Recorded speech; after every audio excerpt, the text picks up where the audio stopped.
एका देवासाठी लाखो लोक 250 ते 300 किलोमीटर पायी चालतात. पायातून रक्त येतं, मुसळधार पाऊस पडतो, तरीही एकही वारकरी मागे फिरत नाही. असा कोण आहे हा देव आणि ही परंपरा नेमकी कशी सुरू झाली? चला जाणून घेऊया.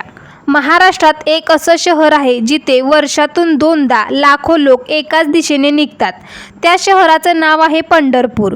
इथे उभा आहे महाराष्ट्राचा लाडका देव विठ्ठल, कमरेवर हात, विटेवर उभा आणि भक्तांची वाट पाहणारा. पण हा प्रवास आजचा नाही. इतिहास सांगतो की पंढरपूर हे 1000 वर्षाहून अधिक जुनं तीर्थक्षेत्र आहे. यादव राजांच्या काळातही या क्षेत्राचा उल्लेख सापडतो. मग प्रश्न पडतो, वारीची सुरुवात कोणी केली? संत ज्ञानेश्वर, संत नामदेव, संत एकनाथ आणि संत तुकाराम महाराजांनी वारकरी संप्रदायाला लोकांपर्यंत पोहोचवलं.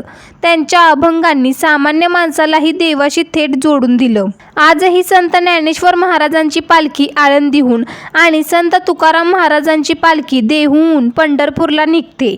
या प्रवासात लाखो लोक सहभागी होतात. सर्वात आश्चर्याची गोष्ट म्हणजे या वारीत कोण श्रीमंत, कोण गरीब, कोण मोठा, कोण लहान असा कोणताही भेद नसतो. सगळे एकाच रांगेत चालतात, एकाच ताटात जेवतात, एकमेकांची सेवा करतात आणि प्रत्येकाला म्हणतात माऊली.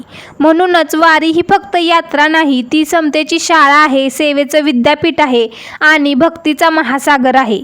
वारीतलं रिंगण, धावा, हरिपाठ, अभंग आणि टाळ मृदुंगाचा गजर हा अनुभव शब्दात सांगता येत नाही. लाखो लोक एकाच तालावर चालतात आणि संपूर्ण महाराष्ट्र ज्ञानोबा तुकारामच्या जयघोषाने दुमदुमून जातो.